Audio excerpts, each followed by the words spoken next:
হিন্দুদের 5টি জাগ্রত মন্দির, যেখানে রয়েছে জ্যান্ত ঠাকুর। প্রত্যেক হিন্দুদের জীবনে একবার হলেও এই মন্দিরগুলি দর্শন করা উচিত। পূরণ হবে মনস্কামনা। মৃত্যুর আগে হলেও অন্তত একবার এই মন্দিরগুলিতে পা রাখুন। এখানে গেলে কেউ খালি হাতে ফেরে না, পূরণ হবেই হবে সকল মনস্কামনা থেকে মানত। এখানে গেলে সাক্ষাৎ ভগবানের দর্শন পাবেন আপনি। প্রথমেই রয়েছে রাম মন্দির। ভারতের ইতিহাসের সব থেকে হেভি ওয়েট মন্দির হলো এই রাম মন্দির। উত্তরপ্রদেশের অযোধ্যায় অবস্থিত এই মন্দিরে প্রতিদিন কাতারে কাতারে জড়ো হয় ভক্ত। এটি কোনো দেশের মন্দির নয়, এই মন্দির তৈরির পেছনে রয়েছে অগুন্তি হিন্দু ভাই বোনেদের আত্মবলিদান। সনাতন ধর্মীদের কাছে এই মন্দির হলো আশীর্বাদের মতো।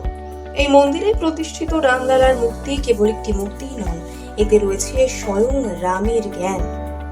কারণ শোনা যায় রামলালার মূর্তি নির্মাণের সময় মূর্তির নির্মাতা অরুণ যোগীরাজকে সে স্বয়ং দর্শন দিয়েছিলেন শ্রীরাম।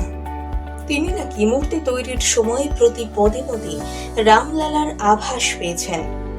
আর তাই তো প্রতিদিন একবার অন্তত রামলালার দর্শন পাওয়ার জন্য বিশ্বের বিভিন্ন প্রান্ত থেকে ছুটে আসেন কাতারে কাতারে মানুষ। এরপরে রয়েছে পুরীর জগন্নাথ মন্দির। কথিত শোনা যায় এই মন্দিরে জগন্নাথ রূপী বিষ্ণুর অবতার বসবাস করেন। এই মন্দির কিন্তু আজকের নয়, এই মন্দির দীর্ঘ 800 বছর পুরনো।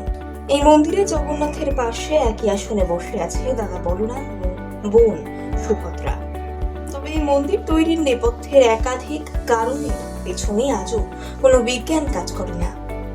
ভক্তদের বক্তব্য অনুসারে জগন্নাথ দেবের ভেতরেই নাকি শ্রীকৃষ্ণর হৃদয়ে প্রথিত রয়েছে।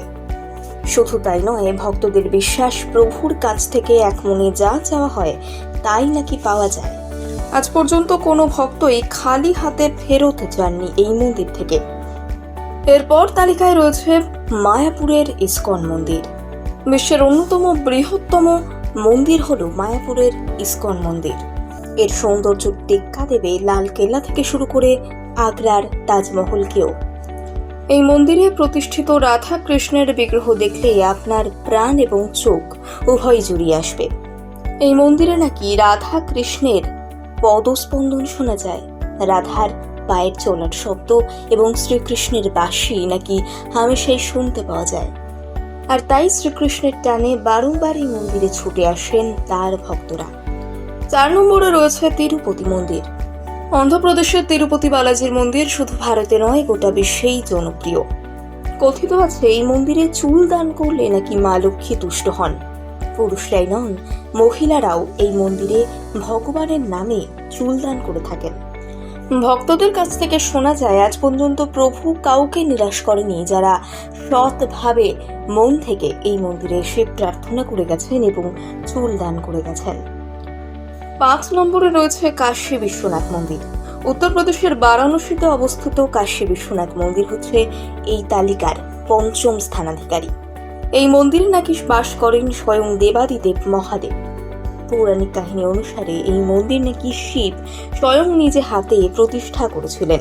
এই মন্দিরে কিছু মানত করলে তার ফল দেন মহাদেব। এই মন্দির থেকে কাউকে খালি হাতে ফেরান না মহাদেব।